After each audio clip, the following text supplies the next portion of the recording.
Annyeonghaseyo! Welcome to Afternoona Delight. We're Leah, Megan, and Amy, romance novelists and your K-romance guides.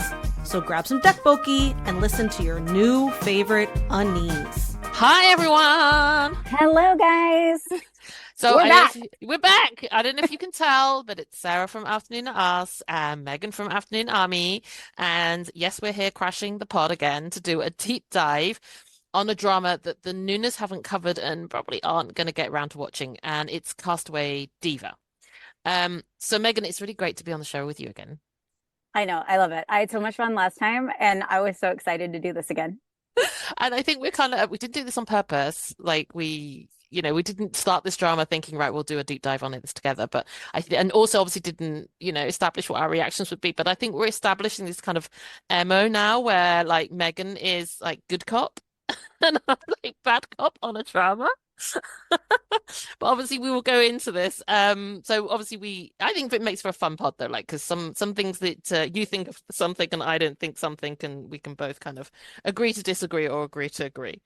Yeah, and from K watching days, and I will say, like from my early K drama watching days, I didn't have anyone to talk to dramas with, and so like I don't have like a refined palette of K drama because I just went in and like whatever Netflix was serving me, I was like, that looks good, that looks good, that looks good. So like I kind of love everything, I think because of that, because I just kind of a time in my life where I just kind of devoured content and didn't like really look at it with a discerning eye. So I think it's funny that like you will put in your Instagram post on K drama this, you'll have like an opinion, and I'll be like, she's right, but also I don't care. Like that doesn't bother me, which is great. It is, yeah. But I think it's fair to say that this has been a bit of a divisive drama for viewers. Some of us have loved it and others haven't. And so without going into too many spoilers, I think you and me represent both sides of that coin, like you just said. Yeah. So I guess we'll start with an intro. Castaway Diva is a 2023 drama starring Park Eun, Chae Jong-hyuk, I hope I'm saying that right, and Cha Ha-kyun. And this is the synopsis. Mo-ka has always dreamt of being a singer. During middle school, however, she ends up on a deserted island where she manages to survive alone for 15 years. When she's finally rescued, she must adjust to a world that has changed dramatically in her absence. While learning to navigate the complex social dynamics of modern society, Mo-ka is determined to achieve her dream of becoming a singer, and she will stop at nothing to make it happen. As we usually do on Afternoona Delight Deep Dives, we're going to start with a non-spoiler section and then clearly say when we move into spoilers. It's kind of important as the drama sets up a kind of mystery in the middle where we don't know who the boy we start the drama with grows up to be as an adult. But first, Sarah, why did you pick this drama? So I came for Park Eun, and I came for a heroine-centered drama because if you see like the posters and the trailer, it was all about her and her, story of being on a castaway island. And I thought that's a kind of cool setup. I love Park Eun from King's Affection, Do You Like Brahms, Extraordinary Attorney Woo. They're all my past dramas of her. And I think she's such a versatile actor. So I thought it would be a lot of fun to pick it up. This is my first Chae Jong-hyuk drama, but we're going to talk about him more, I'm sure, as we go through this part. And also Cha Ha-kyun plays Woo-hak, who's one of the brothers. And we've seen and liked him on the Rookie Cop in Bad and Crazy. I also have a bit of a soft spot for Kim Joo-hyun, who plays the CEO of a music company in Castaway Diva, but I initially fell for him really badly in It's Okay to Not Be Okay, where he plays Go Moon-young's book publisher. So this drama is written and directed by the same team behind Startup and While You Were Sleeping, for those of you who know those dramas. So have you seen those dramas, Megan? Startup, I talk about this later, but Startup was one of my first dramas. Yeah. And it holds a special place in my heart, and I have watched it all the way through twice, at least. Wow. Because I just loved it. And it's the first one I watched dropping, because up until that point I had binged everything. And it was so hard for me to be like, is it Thursday yet? Like I need to know what happens. I think it was like a Thursday, Friday, if I'm not mistaken. But I didn't know that they it was the same team behind the startup. I haven't seen While You Were Sleeping, but I've heard good things about it. Yeah, same. I came well, I picked this one up like I picked up most of my dramas in when 2023, now it's 2024. Going forward, I'm going to do the same thing because I went back into the workforce recently, and I need a drama that's dropping a little bit at a time because I don't have really the time to binge. I actually did binge over Christmas break, and that's because there was no dance, no after school. I just came home from work and was able to like do what I wanted. Yeah. But I also have a huge soft spot for Park Eun Bin. Since The King's Affection, that was the first thing I ever saw her in, and I just was like, "You are amazing." And in another attempt to get listeners to watch, nevertheless, I will say that Chae Jong-hyuk is the potato boy in Nevertheless. He plays the second male lead, and he is adorable. So every chance I get, I'm going to talk about Song Kang. So Yeah, I've still not watched a single Song Kang drama. So just before we started recording the pod, Megan was talking about you're currently watching My Demon, and I'm trying to debate whether or not I want to start it or not. He does look really hot in this drama, in My Demon. He does. But for all the listeners out there, if you want to go on a Song Kang journey, start with Nevalaria. That is what I feel like, in my opinion, his best role. He will make you laugh. He will make you cry. He will make you swoon. And at that time, he was so young. Yeah. I when I looked up his age, I was shocked at how young he was and how good of an actor he was. He's been in lots of other things like Forecasting, Love and Weather, Nevertheless, My Demon. He's been in lots of other things. But Nevalaria, I feel like is his best role to date. Like, he is excellent in it. So if you get the chance, watch the first few episodes, and I think you'll agree. Like, I think you'll be like, okay, sticking with it. That is definitely on my list. Definitely. Yeah, I should probably make, like you said, maybe then make that my first Song Kang drama. Yeah. So, without too many spoilers, firstly, did the drama meet your expectations of what it would be like going in? And secondly, I think that this kind of happened for Good Bad Mother too. This is another theme of ours, which we covered in our last deep dive together, that this drama needs to come with some trigger warnings because it isn't quite what it seems on the poster again. So, what were your thoughts? Well, I came a little late to the party. I think when I started this drama, it already had like 4 episodes out. I was kind of on the fence if I was going to watch it. And at the time, now I can't remember what I was wrapping up. I was wrapping up another, I think it was Destined with You. I think those kind of overlapped at the time. Right. Yeah. So I think I was finishing Destined with You while this was dropping. And I was like, oh, I don't really have the time. Let me see how it goes. And then like I had a weekend where nothing was going on. So I was like, okay, let me jump in. So from social media, I had kind of seen where this was going. Like, I had an idea, the setup that wasn't in the preview, because it's funny, like Good Bad Mother, the previews of this are a lie. And I mean that in the best possible way. Like, they give you a synopsis and they give you this preview of Castaway Diva and this like aspiring idol story. And I feel like that's only 30% of the story. Yeah. There should be some major trigger warnings, and I'm just going to go ahead and give them here. Domestic violence, murder, and suicide. If those, and I mean that in the way that they were handled. I feel like they were handled well, but they are shown. Like, you see things happening that deal with those triggers. So if those are things that you don't like or don't want in your world or triggering for you, this isn't the drama for you, because some of it kind of sneaks up on you when you least expect it. And that was kind of like with Good Bad Mother, where we were like, that came out of nowhere. Like, how did we get there? So yeah, I mean, for you, at what point were you ever like, I think I might drop this? Like, was there a point for you that you were like, I might have to walk away? Yeah, but not because of the content, but just more because the drama was just not doing it for me on multiple points, which I will cover more throughout the pod. But I think your point on the Good Bad Mother juxtaposition is a really good one. So in that deep dive, we covered about how it's a real mishmash of genres, and some of my problems with it were that I don't think it always went very well, going from like high slapstick comedy to like basically abuse to like highly traumatic kind of backstories and I think really skillful K-dramas can weave those things together. But I don't know that Good Bad Mother did it very well. And I think similarly in Castaway Diva, there's quite a high comedy kind of, I think the Mokka's character often is used for comic relief, but then juxtaposed behind like her actually very traumatic 15 years on a castaway island, plus all the domestic violence, plus all the ongoing kind of like violence. It was a bit jarring for me, and that's kind of partly why I found this like it's a bit too much of a hodgepodge of stuff for me. Um, and I'll cover this more in the spoiler section, but I think because of this, like the drama didn't pan out, and what I got didn't really meet my expectations because of it. However, I will say that the first two episodes of this drama are amazing, like just top notch. And I think anybody who's seen Startup would kind of recognize this. The child actors and their backstory are just amazing.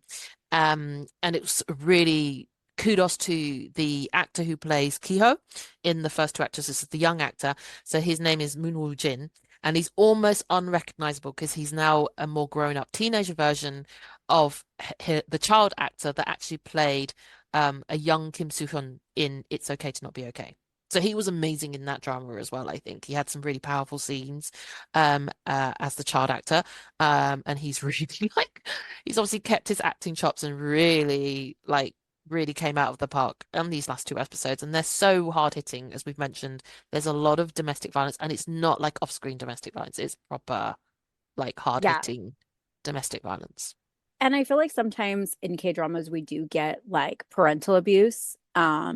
And we get it in a way where like it starts and then it like fades, or like it starts and then a new scene starts and we don't get as much. But in like these last two dramas you and I covered, we get a lot. Like the parents don't stop. Like they just keep going.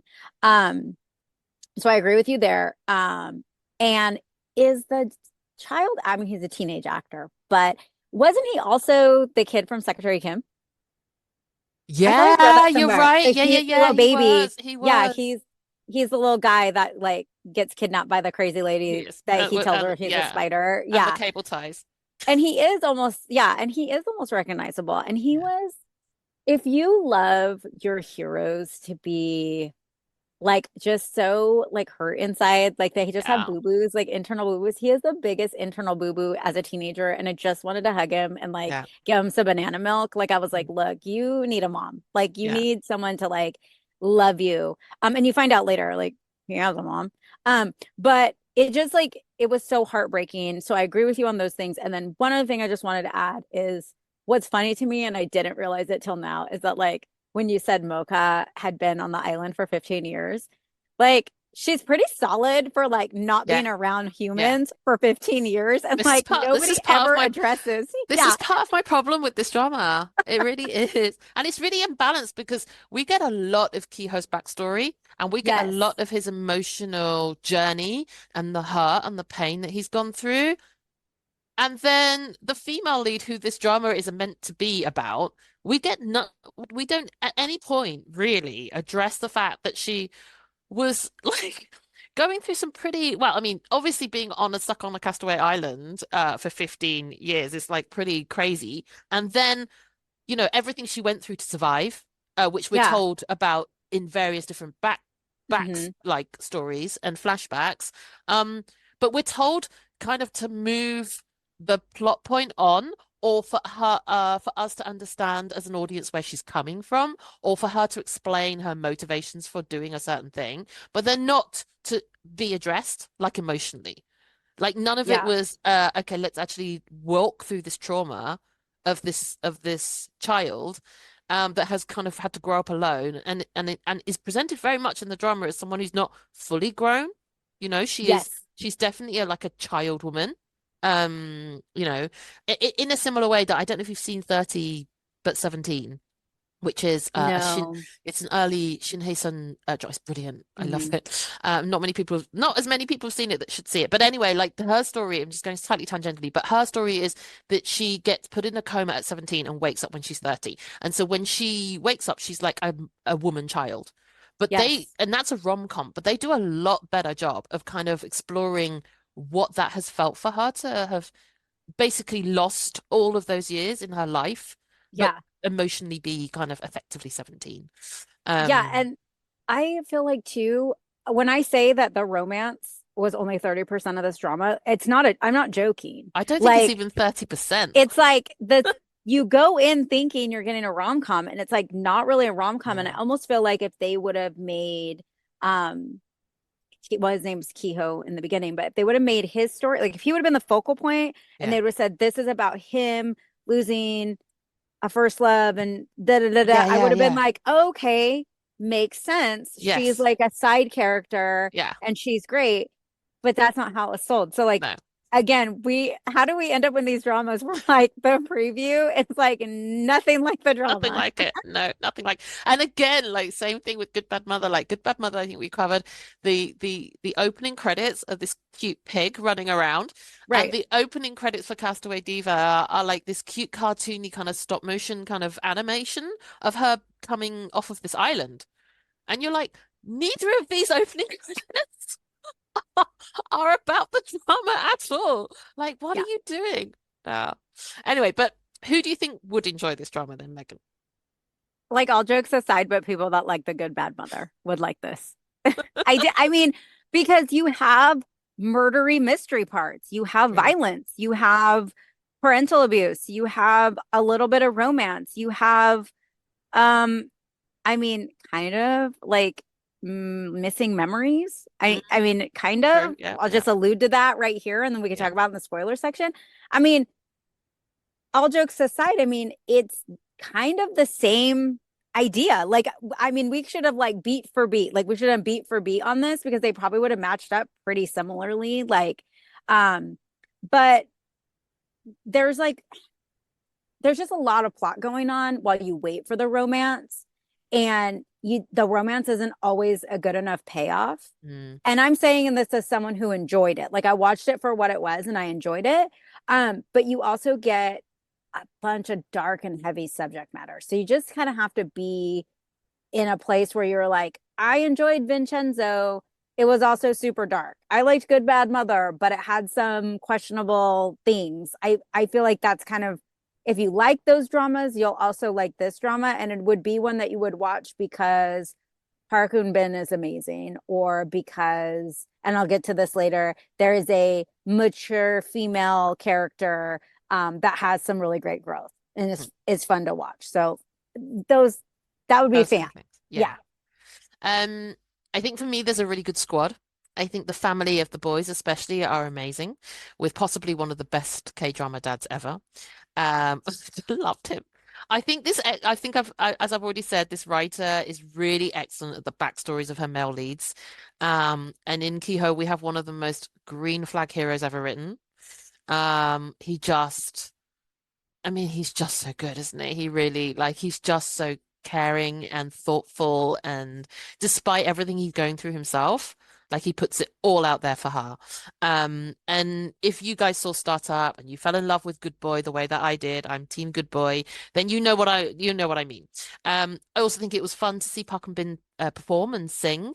And she came in some criticism for her performance, which we're going to cover later in the spoiler section. But overall, I think it's a fun drama, despite, all the heavy stuff we've been talking about. And I also think the show did quite well with her friendship with Ranju, who's her own idol when she was growing up as a teenage Mhm. waka in the first two episodes. And I think the show had some things to say about the K-pop industry. For me, not in a particularly comprehensive or in-depth way, but it did have some things to say. But overall, I think the drama is, I think you'll probably can tell from Megan and I kind of stepping around, the drama's kind of hard to talk about without spoilers because of the way they set up this mystery, and we don't want to spoil it for you guys because, like Megan and I watched it dropping live, so we definitely had this whole kind of mystery in the middle of like, oh, who's who, and is that like did they set us up there? Is that a trap? Are we made to feel like this is happening but it's not? Which we would want you to go through. So anyway, hopefully for those of you not seen it and are considering whether or not to start the show, that's given you enough of a background on whether or not you think it might be up your alley. Yeah, So, and I would say if you are a K-pop fan or you like idols and you like that whole idol world, this is a really interesting take. I don't know that it's 100% accurate. But that's a fun take. If you do like I'll say it's Fated Mates. It's very Fated Mates. That is really fun. Sarah, you're totally right. Like one of the best dads in K-drama. I haven't met a dad this good since Choi Taek's dad in Reply, like 88. He's my best K-drama dad. So this K-drama dad is like a very close second. So yeah, it is fun. Like, don't get me wrong. Like, it's a fun drama. You just have to be ready for all of the things that are happening in the drama at the same time. Yeah. Right. So with that note, we're going to close off this non-spoiler section. But before that, we have K-pop Rec of the Week. And Megan, it's you. So as you may know or may not know, BTS has fully enlisted in the military. So your Army Noonas are coping with this by streaming old albums. You can check that out at Project Bulletproof on TikTok. It's also Project Bulletproof spelled differently on Instagram. We'll go ahead and link that in the show notes. And there are weekly goals between now and their return in 2025 to start streaming their music from the very beginning. So if you're looking for an enlistment project, a streaming project, if you want to get to know BTS, but it's just been so overwhelming up to this point, this is a great way to kind of jump in and start listening to their music again from the very beginning and kind of like learn all the meanings and why people, hold this song in high regard or this one over here. So it's really fun. And Project Bulletproof has like done the best work. Like they're just doing all the hard work for us. But in addition to the streaming project, I have been listening to some new K-pop groups. And so as I was ringing in 2024, I have been listening to 17's God of Music, and it is the happiest song. It is so upbeat. It's so happy. There are 13 of them. So you kind of have to watch a few videos to kind of get the idea of like who's singing what part and who's doing what. All adorable, all like cute in their own way. But the real message of the song that I love is that music, does not have a language barrier. Everybody is welcome when it comes to music, which I absolutely love. It's a total bop. And I think you will love it too. So check it out. It's 17's God of Music. Find it wherever you stream music. Yeah. Right. So did 17 originally have 17 people in it and they lost 4 or? I don't know. All right. I'm not a carrot. And I don't know a lot of their history. So I'm learning.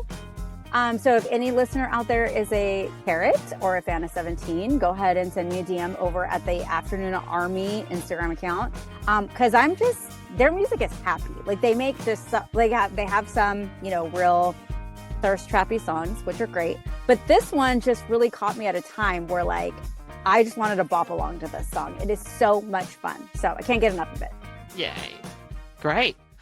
Okay. So we're going to go into the spoiler section now. So again, stop here if you intend to check out the drama and don't want to get spoiled, or if you've already watched this drama, or you're someone who doesn't really care about spoilers, then obviously feel free to listen to this back half of this drama.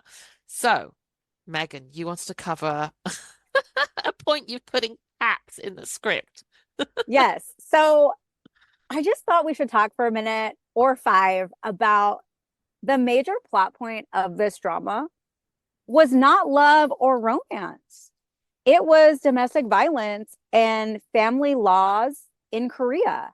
And so, Sarah, just give me your opinion on this major bait and switch, because these were really heavy subject matter that, again, if you watch the happy intro of the animation coming off the island, you were not prepared for this in any way. Yeah. No, Yeah, I totally agree. I mean, I think it's one of those dramas you would never wreck it to a first time K-drama viewer, right? Because they'll just be like, what am I watching? And why is it not what I thought it would be? I mean, in some ways I think those of us who are seasoned K-dramas, watchers, I think when you went into those first two episodes, you're just like, oh, okay, it's one of these. It's like so much more heavy than I had anticipated. And like I've already alluded to, I really came thinking this would be about her being on this island and what that experience was like and the trauma that came out of it. But actually, it felt like she was on the island for about 10 seconds because we had two episodes of like this backstory, and then the super traumatic thing of her going on the island. And then it feels like there's barely any time before she's off of it again. And the only time we ever see the island again, like I said, is in backstory. So yeah, it's just, I think it will be interesting, one of those dramas that people come into knowing more about versus, me and you, Megan, that watched it kind of dropping. I think that change in expectations might might not be so problematic for you. But I do know that other people did kind of really enjoy those stories, so they weren't caught out by having the expectations and not having that met. But yeah, I think for me this drama suffered from having to try to squeeze in too many things, which I'm gonna kind of cover again a bit later. Yeah. I just think that, again, like with Good Bad Mother that we watched the time before, what Castaway drama did well, they did very well. And then there were other things I kind of dropped the ball on. I thought, in my personal opinion, the mystery, the kind of like underlying mystery of like who's who, is this the same boy she knew on the island? Is this the same person? Is it not? Is the brother the person? Like all of that mystery was really well done. The backstory of him and his family was really well done to the point that it made total sense to me. Like once it was revealed, I was like, oh, okay, this makes sense. This is how they did this. This is how this all worked out. This is why he was trying to save money for so long and run away, because he had a place to go. It wasn't like he was just running, because in the first two episodes, Kehoe is like, he is earning money behind his father's back and saving it, like hiding it wherever he can. And you're under the impression that he just wants to run away from his abusive father. And you're thinking, man, this kid has some gumption, because like, where is he going to go when he gets, to Seoul? Like, he's like, I got to get to Seoul. I got to get to Seoul. But what you find out later down the line in a few episodes is that his mother is there with his brother. And so he's actually not running away to nothing, like his father keeps telling people. He's running away to like safety. And so that whole thing was done, like that whole storytelling was done so well that like if they would have sold the drama to me that way, I don't think I'd have any quibbles about it, because I'd be like, yeah, that was great. Like they did a really good job with that. But it's all under this umbrella of this young lady is trying to become an idol. Yeah. You know what I mean? And so Yeah. it's like we have like layers, and like I watched Little Women. Yeah. I get layers. Like I understand layers. You can layer on for me, no problem. But Little Women was sold to me as like a layered drama with some big things happening right away. And so Yeah. I think that's where I almost feel like it's a miscommunication, because you walk into it thinking, oh, it's this. And it's really not a love story. And I would almost say it's really not about the growth of an idol. No, it's not That's about, in there, yeah, it's but not about it's her not at the all. main. No, Yeah, it's like she's not the main person. she isn't the main It's person. Yeah. it's confusing. Yeah, Yeah. I understand. Yeah. Yeah. So that's definitely one of my bugbears about it, that it wasn't that I came for a heroine-centered drama and I didn't have one.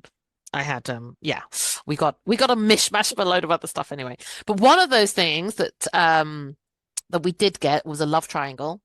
And I think obviously this writer loves a love triangle because Startup was also a love triangle. Do you like love triangles in general, Megan? And how did you find the one in this one? I love a good love triangle. And like I said, the Startup just holds a really special place in my heart. And that was because of Nam Joo Hook. That was like the first thing I ever saw him in, and I just fell in love with him, thought he was like just the cutest thing ever. And I really love the push and pull of that drama. And I mean, spoiler, I know your team good boy, but like, Don made to himself for like what, a year or two, and like didn't make a move. So like whatever, love triangle put to bed. But and when a love triangle has almost like there's not a resolution, but like almost a sigh of relief. Like you have these two men pining over this woman, and one's like the lead in the lead, and the other one's maybe not in the lead, and the second male lead kind of has us like, it didn't work out for me, but almost at the end, like hopeful, like he's like, okay, well, it didn't work out for me, but I'll find love somewhere else. Like my first love got away, whatever. And this love triangle just made me sad because the brother sorry, really, the one for Castaway Diva, sorry. yes, I'm Yeah. sorry, the one in Castaway, the love triangle in Castaway Diva just made me kind of sad because that's his brother.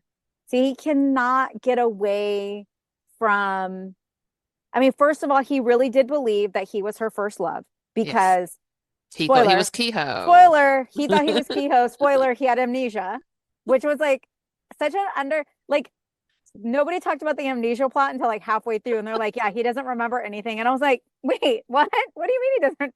Okay, so we have an amnesia plot. And so he goes for like what, 3 or 4 episodes where he really does believe that he's Kehoe. He's the main. Yeah. And that's his destiny, and he needs to be with her, while his brother is just watching him like, well, if I spill the beans, game over for everybody in the family. But I'm hurting too because I'm the guy. I'm Kehoe. I love her.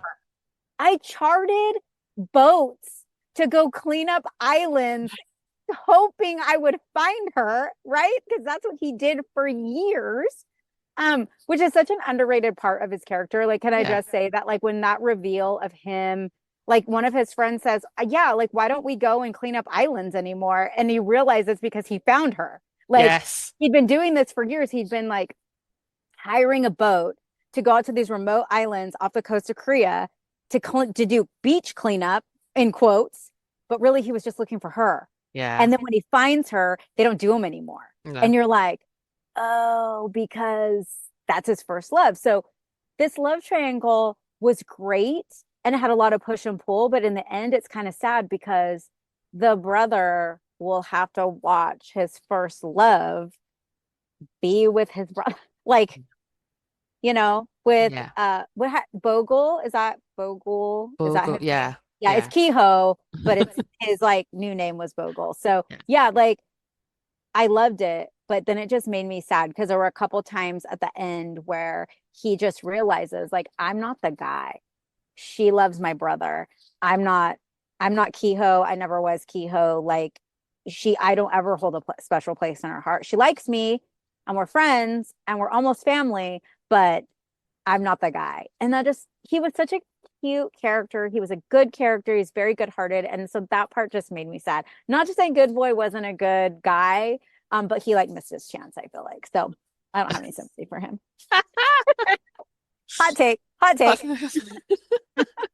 So I'm not a massive fan of love triangles. I'm also not a massive fan of Startup. I'm one of the people that didn't really like the drama. But I think some of the issues I had with it are kind of similar to the ones I've got with Castaway Diva. So because I'm not a big fan of love triangles, I actually have the ones I really love are ones that are genuine love triangles where like it really could go either way. So I think Reply 1988 is probably my top example of this. Like it really could have gone either way. I think firstly, this drama suffered, I think, from the weight of the stuff they're trying to put in the 12-episode show, right? And so a love triangle was like, I just felt like it was just too much to be jamming in. And I felt like they prioritized this mystery of who is Kehoe and which one of the two brothers is Kehoe, and prioritized that over and above the characterization, the arc, and their romance, I think. So that was like problematic for me because I think it was more important for them to maintain the mystery than it was to develop the story. And you've only got 12 episodes anyway. I also found it weird that in some ways she had the most meaningful chats with Woo-hak than she did with Kehoe. Like when she was going through different various points in her idol journey or her journey, with kind of finding like who Kiho was and like being sad and all this thing, she would often end up having a meal with Woohak and having these discussions with him. And I just found it like I just found it annoying in a way because then they were also like obviously we kind of knew really, didn't we, from the get-go that Kiho was going to be her one true love, and that was kind of where if the story ended in a happy ending for them, that they were going to be the main couple. So again, I felt like the drama was prioritizing this mystery and the love triangle like thing more than their stories. So then we didn't get the corresponding scenes. I felt so much with Kiho and Mocha together. I felt like they were so I mean they had some really lovely scenes and I felt that they were like really good platonic friends, I think for me. Like I think I kind of get why he liked her, but I also found that, because she was played as such an ingenue and like so naive, I really felt like, and Woohak was quite cynical. And I really felt like he just kind of found her a little bit annoying and exasperating in a little sister kind of way at the beginning. So when we're kind of like partway through the drama, kind of tried to make believe that he had really had like developed and found that he had feelings for her. It just didn't feel authentic for me. So that's kind of I struggled with this part of the drama for that reason. Yeah, and now that we're talking about it, I feel like too, they didn't give enough time for Kiho to be the kind of person who could trust and allow himself to fall in love. Because he had lived such a guarded life. Like, I feel like everything he did was so guarded. Even when they met when they were kids, like, he was so mean to her. Like, Yes. he asked to use his phone, and like, because she has to call in the radio station, she like won a contest to meet the idol, like, Ranju, and he's like, pay me money for it. And she's like, fine, just let me use your phone battery or whatever. And then he like takes her phone away and like hangs up the call. And he just is like cold, and for good reason. I mean, he's living this horrible like existence with his dad, who is very abusive. And he can't seem to get away with them or get away from him. And I just feel like because we had so much other things packed in the drama, we didn't really get the time to see him soften that like exterior, that hard shell that he had for so long, and allow her silliness to really like get into his veins, because we know he was in love with her. That's his first love. He's been looking for her on islands, moonlighting as beach cleanup. He still knew what size shoe she was because he went and bought her a pair of shoes. He had this whole apartment set up for her. I mean, he loves her. He just thinks the world of her, but it's almost guarded because I feel like he still wasn't able to like let that guard down 100%. And with a little bit more time and a little less murder and blood, we might have got that like progression of like, here's my little shell melting. And instead it was like, now we're going to stab you in the neck. Like, okay, fine. I guess, sure. Yeah. So what was one thing that you enjoyed about the drama and one thing you didn't? Well, I'll start with what I didn't like. And so I did not enjoy the abusive dad who was also a murderer. Kiho and Woohak's biological father is just a horrible man with no redeeming qualities. He also happens to be a police officer, which I don't know if that is a like hot take on like kind of like the social aspect in Korea. I don't really know because I don't live there and I don't know enough about the culture. But to me, in Western media, when we do stuff like that, it's like a hot take. Like we're just trying to shed a little bit of light. And I didn't enjoy that at all. And I felt like he really got a free pass in his end. I feel like that I would have rather seen him come to justice, but that's just me. And he was just a horrible person. And what's sad is that like people online were talking, their mother and the father were in Descendants of the Sun. Descendants of the Sun, and they were so good in that. They were so cute. Yeah. So and they were adorable. Yeah, they were. And they were like are. they were like the sunbaes. Yeah. Yes. Like Song Hye Kyo's character's sunbaes. Yeah. And so that was like, oh, what a bummer. But I mean, what's really hard is he's in something else right now. I can't remember what it is. And I can't watch it because all I see is like murder now when I see him. So it's gonna take me a couple dramas to like get past that. And that He was happens to good. me a lot. He was so good though. He He was really because was. I've never seen Chilling. him chilling. I've never seen Yes. him in such a straightforward villain role. I've seen him in quite a few dramas. He's obviously quite a popular side actor, but yeah, he was good Have in you this. have you ever seen Inglorious Bastards? No. Okay, so it's a Quentin Tarantino movie, and Christoph Waltz plays the like one of the main characters. And when Yeah. he won the Oscar that year, I hadn't seen the movie yet, and I was like, I don't understand. Like, I don't get it. I'm sure he was good, but like this person, I think it was like Leo or somebody. Like, I just felt like he deserved it better. And then I watched it, Yeah. and that man had my skin crawling within like the first 3 minutes of his scene, and I was like, Yeah. he deserves it. He Yeah. deserves it. And that's how I felt about this actor playing this part of the horrible dad, because there were parts where I just got the chills. Like he was Yeah. just so chilling in the way he lived his life and like the Yeah. way he talked to people. Ooh, he was just ugh. And also, can I just give props to the drama for one of the most imaginative killings? You know, like Oh, hornets in a car. yeah, for Well, real. to be fair, it wasn't actually end. It didn't end in death, but it was like it's just because obviously they didn't show it, so you just Right. saw like the steps before, and then you saw kind of aftermath of something else happening, and then you as an audience are led to put the two and two together, and you're like, no, he didn't, and you're just Yeah. like, oh my And God. you're like, yeah, he did. Yeah, he actually did it. And it was, and you're like, how would you know? Like that's so diabolical that I you know, would it's just, so yeah, exactly. yeah, Yeah, it, yeah. that was a lot. And then the other thing that I didn't really enjoy, was Mr. Producer Guy, Lee Sojun. That's his name on the show. Hmm. Because I just feel like he really took advantage of, Ranjun. Yeah. And I just, I don't know that the writers ever fleshed out enough. Like, again, it was only 12 episodes, so you really couldn't do it. But like how deep that cut, he took advantage of her in multiple ways. And at one point, there is like this assumption that they had a physical relationship with each other. Yes, yes. And that part for me was like 0 out of 10. Mm. No, because not only did the premise is, and again, like this show was kind of all over the place, but there is an underlying idol plot. And the idol plot is that Ranjun is like the top, like, female idol. Yeah. And at the time, this is like in the 90s when Mocha is like a middle schooler.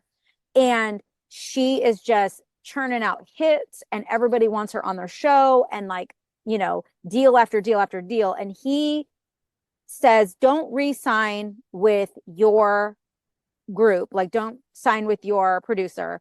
Let's start our own company. And you can pay me like this, and we can do this. And basically what he talks her into is that if she doesn't sell like 1 million albums by the time she hits whatever age, he takes over everything. And in her mind, she's like, oh yeah, I can do that. I'm the best-selling idol right now. Like I'll do that in 5 years. But what he does is he stalls her career year after year until when this drama opens, she's at like a regional festival, like fish festival or flower festival. And she's like drunk and falling all over herself and slurring her words, and she can't sing anymore. And it's just really sad. And so that was enough for me to go, ew, I don't like this guy. He's super skeevy. Mm. But then in like the middle of the drama, there's this assumption that they had a physical relationship. And that for me was like, okay, no, thank you, because that's gross. And you treat her so terribly now. And Yeah. that's the part that I just did not like at all.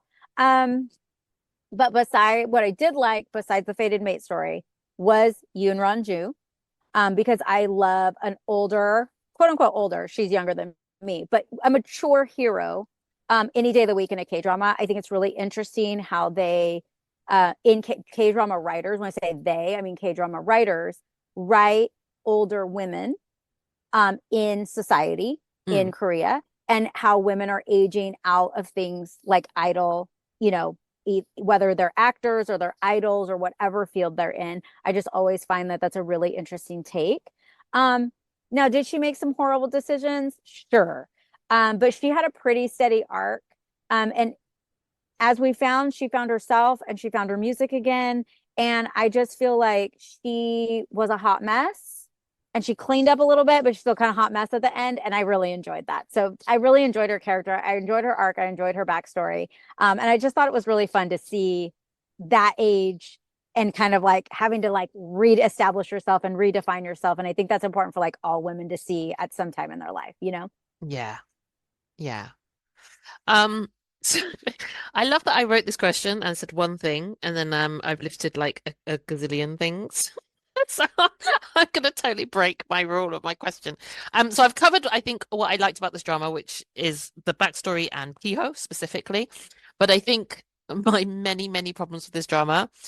So I think I've already talked about the fact that they try to just put too much in the drama. And I actually thought I'd start writing out a list of all the kind of like story arcs that they tried to cover it. And obviously, ultimately, it's just not what it says on the tin. This is not about Mocha at all, really, or the fact that she was cast away on an island. Those two things are kind of circumstantial, not very central to this drama. But in a nutshell, this drama is trying to cover this idol track. So as Megan has already eloquently kind of run through, like it's trying to make these points about kind of idols and their careers, and about obviously Mocha's dream to be an idol, and Ranju's kind of broken dreams of having been an idol. And then we've got Ranju and her revenge on the music producer and trying to get to these albums. And then her own backstory with her mum. Then we have the relationship with Ranju and Mocha themselves, which kind of changes as it goes. And then we've got the, the domestic violence family that are hiding. And then we've got Mocha and Kehoe's romance. And then we've got Mocha and Wuhat's relationship. And then we've got her actually being a castaway. But like I said, that's like just a secondary thing. And then there's this domestic violence past for them both that they're grappling with. But again, I think we've got Kehoe's one with that and not so much Mocha's one. And it's just a lot. And I just don't think that the drama succeeds in jamming so many storylines into one drama. So for me, it became really uneven so that you're not getting any of these arcs to any real satisfaction. Do you know what I mean? So like I feel like the idol track is, I mean, personally, I found the idol track really dull. But if you're invested in it, again, it's kind of like, she kind of gives up that whole like wanting to be part of the company partway through. And again, we're like, you know what that's about. Then we've got this half-assed backstory with her mum, who once was a singer, wants to be a singer, had dreams of herself. And again, that's like half-assed, but then she's the one who kind of hid the contract. Oh, it's just there's just a lot there. Like every one of these like tracks and themes don't kind of get fully fleshed out. And I really think that they could have stripped away some of those things and been a lot less ambitious about what it was trying to say, especially when you're only going to 12 episodes. Like it needs to be a lot tighter. So I kind of disagree with you a little bit as well about Ranju. So like I actually really liked her relationship with Mocha at the start. I think there's a really lovely scene when they're in that, rooftop apartment together and they're kind of like singing songs with each other and dancing. And I thought, oh, this is so nice to see a female friendship that is slightly kind of, generational, and for it to be so warming and lovely, and how she was supporting her idol and the person that she really venerated. And I thought that's kind of like where the heart of some of that drama was. But then I think Ranji started became like a little bit like weird with some of her behavior, and she was kind of like, they had this conflict in the middle, which I still don't really understand what it was about, but they kind of manufactured it to happen. And so it kind of spoiled that kind of warm-hearted feel of their relationship at the start, and some of what I thought was actually the heart of the show. We've covered already, I think, that the romance was a bit of a damp squid, like for me. But criminal underuse of Chae Jong-hyuk. Like just, I mean, this man is, I mean, so I don't know if you've listened, but Afternoona Asks we did a monster year-end review in 3 parts. And one of them we had Erin on as a guest, and she has seen quite a lot of his dramas. So I remember talking to her as we were watching Castaway Diva. She was like, "You've got to check out, like, if you like this guy, you've got to go and check him out in other dramas." And this is my first drama of his. So I went straight out of Castaway Diva wanting more Kehoe, into Love or Play, which is a sports kind of rom-com, kind of like coming of age youth drama. It's so good. I really, really enjoy it. But it's quite hard to find. But but he plays like yet another super green flag character that just does everything for his girlfriend, but is kind of like snarky with it. Like he's not green flag, like really like warm and wholesome. He's kind of green flag with emotional boo-boos, which is just such kryptonite, right? It's just so good. So I feel like this drama gave us this character in Kehoe, like one of my favorite characters from 2023 probably, and but they just criminally underused him and criminally underused this particular actor as well because they were jamming so much other stuff into this drama. Yeah, and it's kind of sad because after, I mean, I will go back and check his backlist because I really do enjoy him. I only thing I've ever seen him in is Nevertheless. Like this, Yes. Nevertheless was like almost 3 years ago, and then now this. And so like he was a green flag in that too. And he was great. He was like the perfect guy.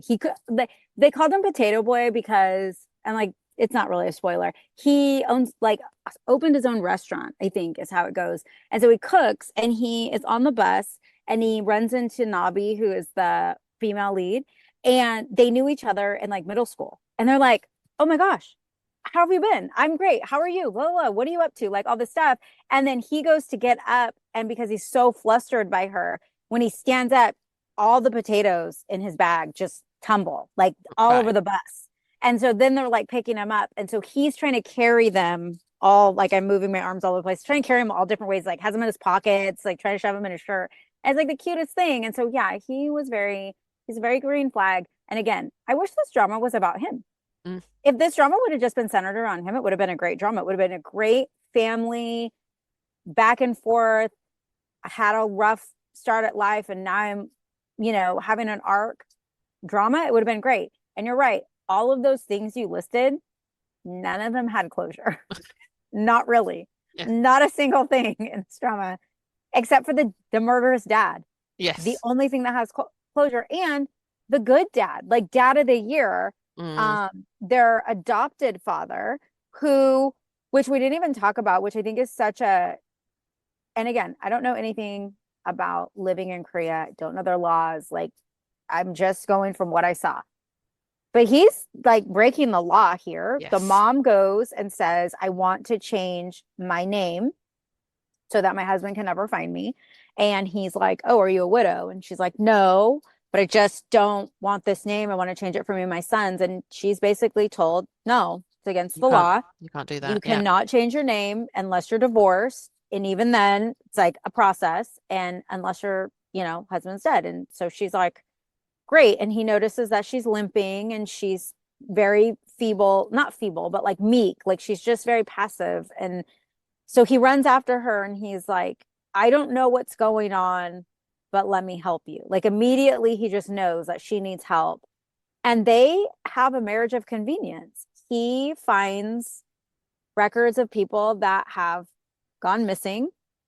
And he basically says, "Okay, this is what we're going to do. You and I are going to get married. We're going to take on these names. We're going to name the kids are going to take these names, and we're going to get all of our information, and we're going to go and do other things." He's a government worker, and I don't even think she had a job at the time No. because her husband was such a cad. And they just figure out how to cut hair. Yeah. And I needed more of like the beginning years of them cutting hair because like that was probably a disaster. Like, well, also just they know had what I such, mean? but also the whole beginning years of their romance, like they were Yes. they were such a cute couple, And they really did. The great thing is it was a marriage of convenience, which we've seen marriage contracts, marriage of convenience. It's like a big trope in K-drama. But when you don't find this story out until halfway through the drama, in the beginning, for what you just think these are two people really in love. They tell each other where they're going all the time. They tell each other good morning. They do favors for each other. They don't fight. They don't really argue. He's like, "Let me walk your mother to the store." You don't realize it's because she's afraid her ex-husband's going to show up one day. You just think, "Oh my God, he just really loves her." Like that is so cute. Well, And I thought they'd fallen in love earlier than that, though. I thought that's what more. There's a scene. I rewatched the last episode last night before we were recording because that's something I like to do, just kind of get like a feel for like, did I really like this how it ended? Did I really did I really remember this the right way? And there's a scene where they are taking their wedding photos. like after they have gotten married and they're taking wedding photos at a photo studio. Yeah. And he says something to her like, you may not love me now, but maybe you will one day, but you'll always be safe. Yeah. And she's like, thank you. Yeah. And so I don't know that they Also, went he into it. definitely loved her. Like he Yeah. fell for her, but Yeah. I think it was love at first sight for him. I think I he think saw so, yeah. her Yeah. and was just knew she was someone that needed to be in his Yeah. life. But like his whole story was the cutest thing. The cutest And then the fact that, I mean, obviously Kehoe knew, but the other brother had no idea that wasn't his real father. Yeah, yeah. Yeah. And like just would have never guessed that No. wasn't his, because of the way that the family lived. So yeah, I mean, that was the only closure we got one father's story and the other father's story, and then how they're going to move forward in life. And then everything else was like, maybe you'll be an idol. Yeah. Maybe you'll fall in love and get married one day. Maybe you'll be great at your job. Maybe, I don't know. I don't know. Maybe Ranjun will be a producer. We don't really know, guys. No, we don't. We don't really know. I also wanted to cover here. So Park and Bin came in for some criticism for her performance. So I think some people commented that it was like extraordinary attorney Woo had taken up acting and come into Castaway Diva to play Mocha. And also some people found her rural accent, her Satori, a little bit too over the top and not very authentic. So how did you find her performance? First of all, I was shocked I didn't know she could sing. Did not know at all. I actually saw a clip on TikTok and was like, in the comments, it said, can you believe that she is singing this? And I was like, no, I had no idea. I mean, most K-drama actors are multi-talented. Yeah. Like it's just run of the mill. Like they're gonna be able to sing. Even if they don't sing the best, they still can sing. Yeah. So I was really impressed at her singing. I think her acting of this part was a choice because again, you forget because she gets off the island within like 15 minutes of like her getting on the island, and then like at the end she's being rescued, right? Like in episode 1, halfway through she ends up on the island, and then by the end of that episode she's discovered, I guess, basically is how to put it. Yeah. So I think like we forget in episodes like 3 and 4 when she's I wouldn't say acting out. She's coming into her own. She's like, I want to do this. Why can't I do? Like there's a point where they're like, you can't go to this regional festival and like crash your idol's performance. And she's like, why not? I can do whatever I want. She's essentially still 13 or 14 years old. Like she hasn't matured emotionally enough alone on the island to understand that like there's a social contract now that like adults don't act like this. You know what I mean? Yeah. So I think in the beginning, her acting really was trying to reflect what it would be like if an adult was emotionally stunted from being cast away on the island, and then ended up back in Korea in modern times where there are things like iPhones and there's that one part about the Bluetooth comes on in the car and she's like, who's talking? She like can't believe that the car's talking to her. So I just think like maybe there's criticism, but I didn't look too much into that because she was playing someone who hadn't really matured all the way. And then as far as her accent goes, I don't know because I don't know all the dialects. So to me, that part didn't bother me because I'm sure there were people that have the dialect from where she was supposed to be from that have deep criticism. For me, it didn't bother me, but I can see where people might have thought she was like playing it up for laughs. Like she was trying to make it a little bit more comical than it needed to be. And there were some real slapstick moments with her and like, almost like, look at me, I was on a deserted island, I don't know how the world works. And you're like, okay, but like everyone would know how that works. Do you know what I mean? Like I think maybe there was some parts where she played it a little bit more for laughs, and I can see where someone who actually is from that area going, okay, but like that's not cool, like the overuse. And I think anyone with any type of cultural background, like whether you're Mexican, Latinx, Chinese, Japanese, Korean, anyone who's leaning a little bit hard into an accent that's like kind of over the top would have that criticism. Do you know what I mean? If it's Yeah. being played for laughs or played for a part. So I can Or, understand where or I think that specifically for criticism. this, more like country bumpkin kind of like, oh, Yes. she's got this accent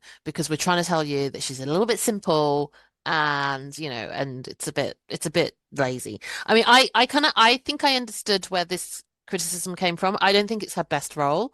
I think it's Hmm. obviously a directorial slash acting decision to do this. I found her mannerisms. I got where people made the Extraordinary Tiny Woo comparisons because I think some of her physical mannerisms were a little bit deliberately jerky and like Hmm. blocky, which was quite like similar to the way that she played Attorney Woo. So I did find it a little bit jarring. I also, similarly as you, I got really, really wowed by her singing, especially her first track, at the Rural Festival we were talking about when she's miming behind a screen. I was really like, my God, is that her singing?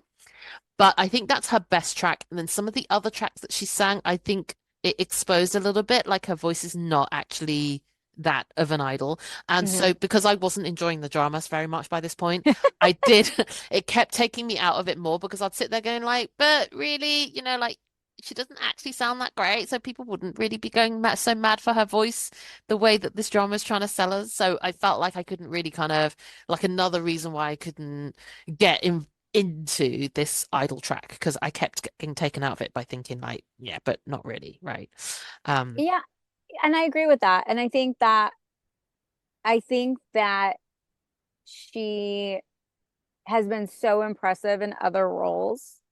Um, as far as like her dramatic acting goes. mm, And then I loved her in Attorney Woo. I just loved Attorney Woo so much. And I think that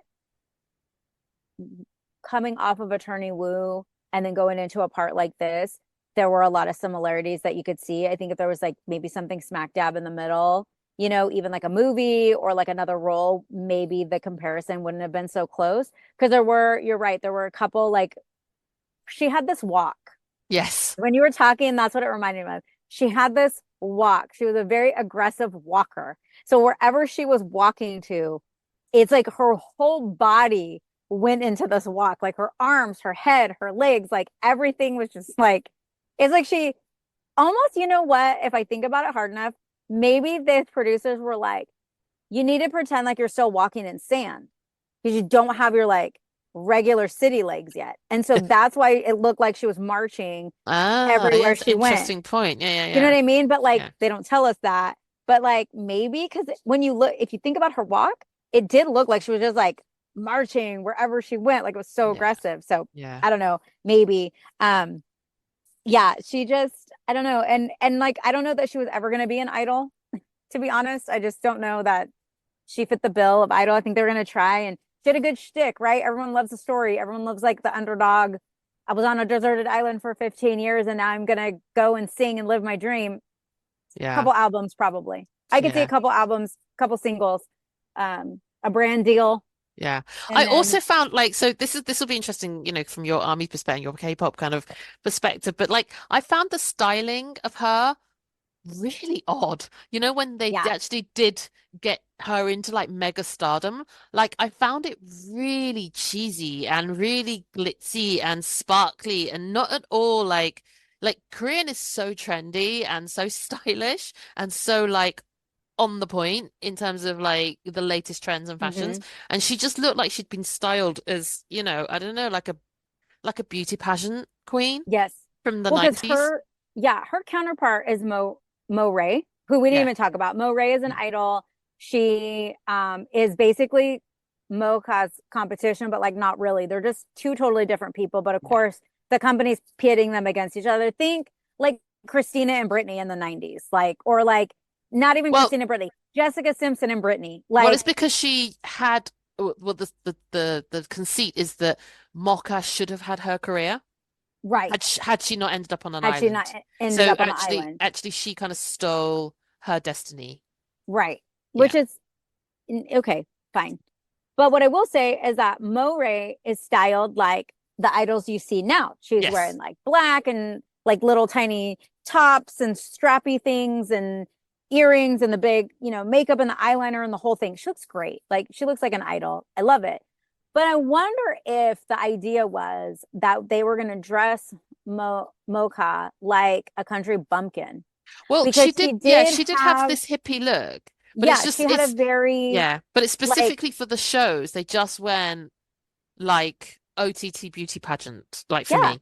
Yeah, like she had on these like really puffy sleeves. She always had like big sleeves. She always had Massive big hair. earrings. Yeah, like the really like crystalline, like frosty makeup. And so maybe it was just a choice. Like she was on an island and they really, and again, you're right, but like they really leaned hard into she was lost at sea. So like all the backgrounds are like of the beach or underwater. And I'm so like true. I'm waiting for at some point from Mocha to be like, listen, I got off the island, guys. Okay, can we just like move on? Time out. Like I just need something else. Like, so it is. I mean, I guess I'm just the person that will watch a problematic drama from like beginning to end and just be like, yeah, it was great. Don't ask me my opinion, okay? Like no, a lot of people enjoyed this drama like you did. So how about the ending? Were you happy with where it ended up? I was. And I mean does it have a happy ending? Yeah, it's an allusion to a happy ending. I think that the one thing for me that really stuck out is that it begins at this regional festival with Ranjun, and it ends at this kind of regional festival with Mocha. She's performing at the festival, almost at the very end of the drama. And when I went back last night and watched that, I thought, okay, that is like a full circle moment. And that would have been really great if this was a story about Mocha becoming an idol. Which it was not. Which it wasn't, no. So do we get a happy ending? Kind of. It alludes to Mr. Producer Man is like not going to be such an ass anymore. And he kind of knows what he's talking about. So we're going to give him a little bit more respect. Ranjun kind of has her life back together. So she's going to produce she's pretty good at producing music. So maybe that's where she's headed. The brothers still live at home. Like Mocha is in an apartment, but the brothers still live at home. I don't have any answers to that. They do get their jobs back, which is great. The parents are great. The parents are back in business. That's great.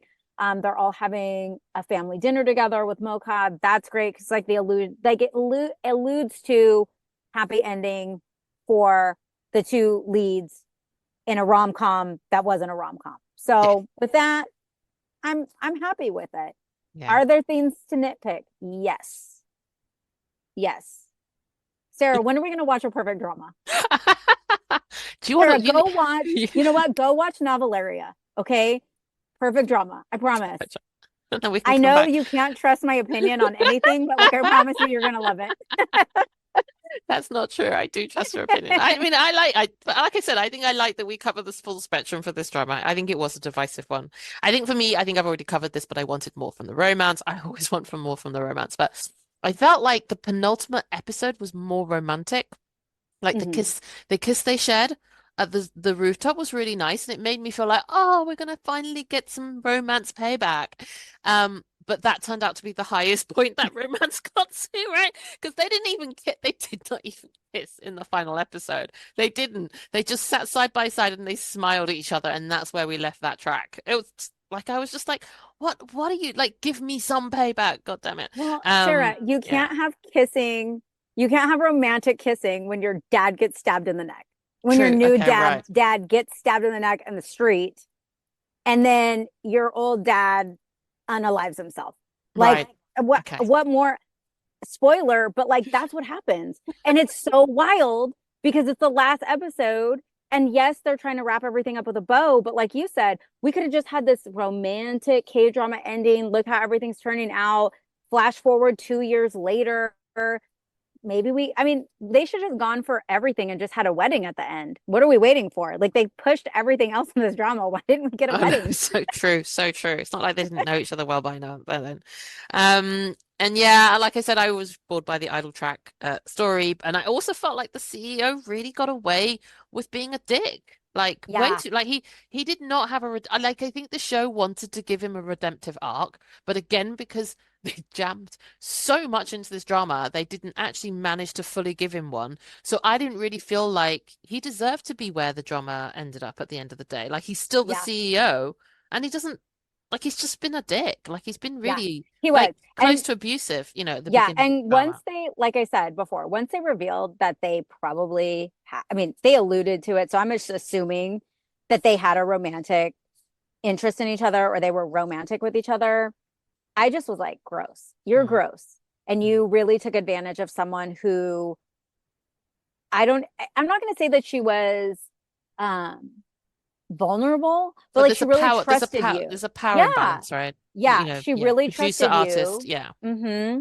And so I was just like, no. And then there's like a part in it where he's like trying to wine and dine her again. I'm like, Yeah, buddy, I know. this I know. isn't it. This I know. isn't it. And it makes me sad because I really do enjoy him as an Yeah, actor. me too. Yeah. And there's a drama. You will never watch this drama because it is not good. I hate to say that about dramas because I try to get everyone the benefit of the doubt. But it's called Now We're Breaking Up. Yeah, I'm not And watching that drama. I know you, and you shouldn't because you wouldn't even make it through the first episode. But he's in that. And if you could just watch the scenes of him, Yeah. it's like the secondary couple. Yeah. He is part of the secondary couple. So good. Yeah. So incredibly good. But unfortunately, you have to watch the first couple to get all that. And it's like not No, worth it. no. Like it's Yeah, and not worth I'm it. not a big Song Hye Kyo fan. Yeah, a lot of Um, people aren't, which is no. I get it. Yeah. She, and I know you won't watch it, but she was very good in The Glory. I Yeah. will say that The Glory really captured her essence in a great way. But again, Now We Were Breaking Up was just I watched it, guys. I took one for the team and I just was like, okay, I've seen enough. I'm good. You're done. You're I've done. seen enough. I've seen enough. Yeah. Cool. Right, so Yeah. should we cover a little bit about what we're watching? Sure, you go first.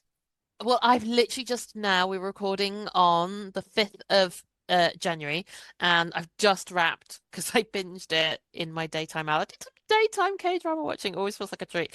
I just finished Death's Game, and it's amazing. So just before we started recording, I was selling Megan on it. She's not started it yet. You'll love it. I think because you're a fellow Vincenzo fan like me, so you will enjoy all of that side of it. But it's also unexpectedly emotional, and this cast is crazy, like literally crazy.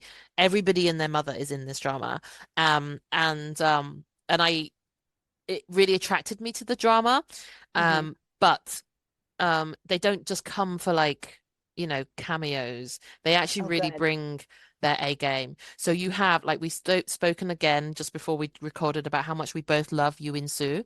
So Yoo In-soo was in Good Bad Mother. He was our kind of, I guess, our comic relief in in Good Bad Mother, and then he was also in Alchemy of Souls. And so him and Lee Jae-uk have a reunion in Death's Game. I'm So in. we get the two of I'm them so in. together, and they have these amazing scenes together. So I watched the first half just before Christmas, and I liked it. I thought it was really good and really fun and an interesting story, and really, really tightly paced and well written. But the second half that I've just finished today, on another level, like it just knocked it out the park. It was amazing. So we have Kim Jae-uk, who's from Coffee Prince and Her Private Life. And oh, I've missed his chiseled jaw. He's just so amazing. And he is a literal psychopath. And he plays off Kim Ji-hoon, who is from Flower of Evil. He's Oma from The Flower of Evil, and also a second lead from Love to Hate You from 2023. And they basically, the drama alone is worth watching for these two having the most insane psychopath showdown together. And they are freaking amazing. Absolutely amazing. Oh And my then gosh. they have Oh Jung-se, who played Sang-tae in It's Okay to Not Be Okay. And I love Oh Jung-se. He's just so good. And they use him so well in this drama. Like, he plays, without spoilers, one of the most pivotal roles in the whole of Death's Game. And we just basically get the whole gamut of his acting prowess in one or two episodes. It's amazing. And then the final episode, I basically spent entirely crying. I won't say anything more because I don't want to spoil it. But it was, I'm only still recovering from it. It was amazing. So everybody has to go and see Death's Game. It's only Yes. 8 episodes. It's out on Amazon Prime. It actually stars Soin Gok. Sorry, I didn't mention that he's like my K-drama bias. So he's like the main character. He's the person that goes through Death's Game, where Okay. he lives, and it's not a spoiler, but he lives, because it's right from the start, he lives 12 different lives, which is why we get all of these different cameos, because he's playing all of them. And the drama is so smart and so well written and so tightly paced. So Oh, yes, please go and watch.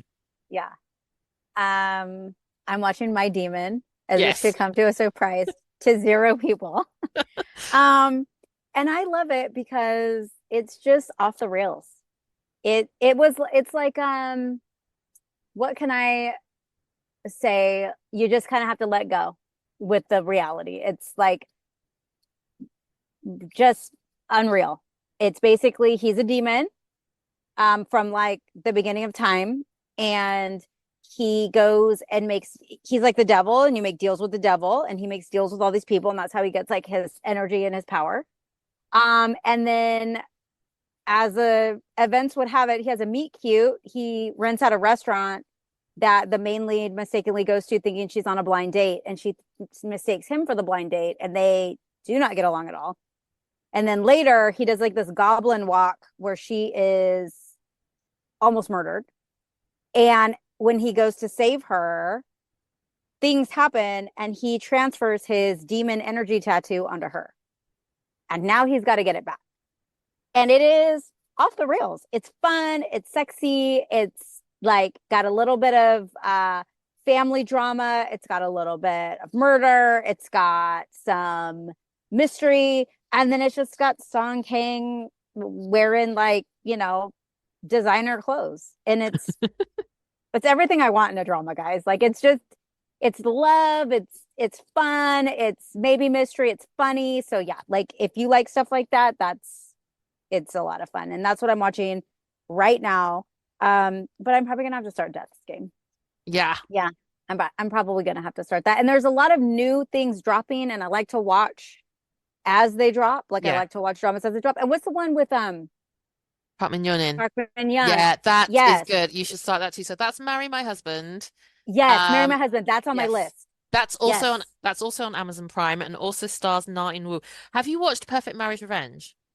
No. Oh my God, you It's on have my to watch list. that. You have to watch But I this. did. It's so good. Okay. So basically, Perfect Marriage Revenge and Marry My Husband, sorry, I'm not being tangential, that they basically have the same plot.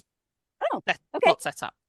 They are slightly different. Perfect Marriage Revenge is a completely soapy, like telenovela, Makjang, like melodramatic revenge story.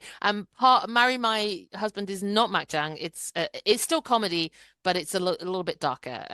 But the story is effectively this kind of timid, meek wife discovers that her husband has been cheating on her, and that her whole family is just awful to her and want to kill her.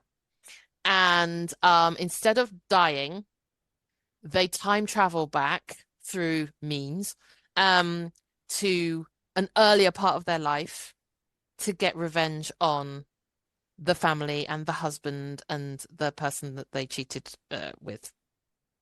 So it's a similar setup for both of these dramas. They're just obviously going to go in slightly different directions, I assume. But turns out that revenge, time travel dramas are like a trope that I really enjoy. So they're like so satisfying. So because obviously it's like a K-drama thing of like they're treated so badly at the start, like and they're not spoilers. What I've just said is not a spoiler because all happens in episode 1, and it's so bad at the start that you spend your drama just rooting for them and just going, yeah, you should like get it to they're so awful, like deliver them revenge.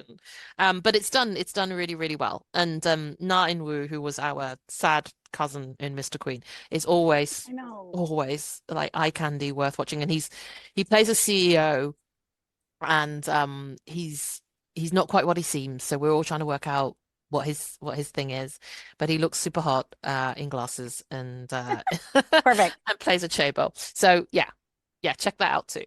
I will, because what is so funny is the only other thing I've ever seen non-wooing is called Jinxed at First Sight, Oh God, did you watch which that drama? It was the most I awful.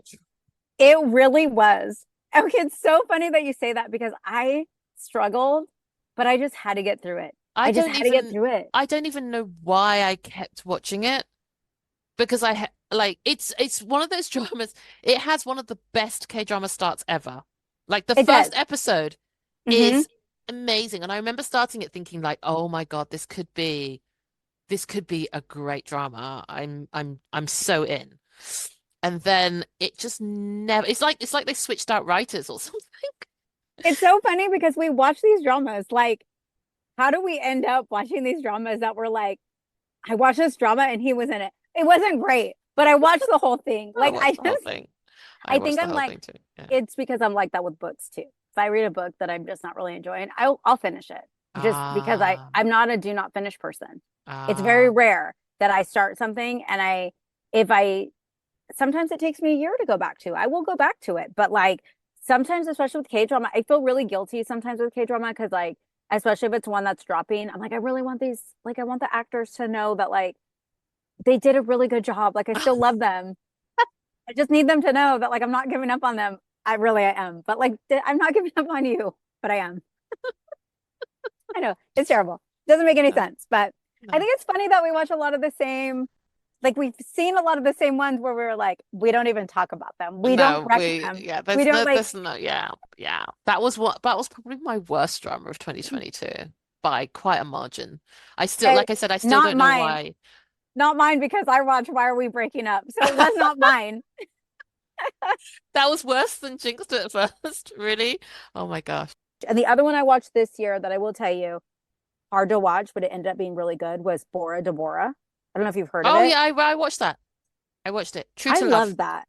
I really love that. And I know, listen, the first two episodes could have been condensed into one episode. I get that. Like it totally, like I remember No, no, watching it and I didn't have thinking, a problem with the first set. I actually quite liked her breakup stuff. I thought it was really realistic. me Like too. it really felt like that's a breakup I've been through. Like Yeah. I think a lot of people were like, "Oh, come on," Yeah. But I love the male lead I and he love the was male lead. so cute. I love the And the male way lead. they got together and they were so like timid with it. Oh my God, it's such a good story. And like he would get drunk and call her and she would get drunk. It was I love so, I love you it in was there good. as well. I think she's just such a good comic actress. He So really there was, I is. mean, like Yeah. I think it was patchy for me. Like I wanted to love it more than I did. And I think Hmm. it's one of those dramas that could have been so much better than it was Yeah. if some of the editing and stuff had Things. Yeah. been, Hmm. yeah, like taken.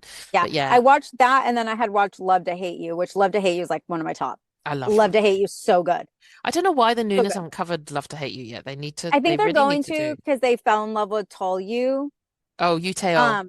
Yeah, Uteo. Yeah. They fell in love with him from watching Past Lives Past or Lives. was Yeah. yeah, Megan's already watched it. I think it's just one of the yeah. others need to, It's yeah. it was I remember watching it and thinking, why aren't more people watching this? It's short too. It's only I like eight know. episodes That's what I said. I was like, you guys could do this in, like a a few couple of weekend. days. Yeah. It's so cute.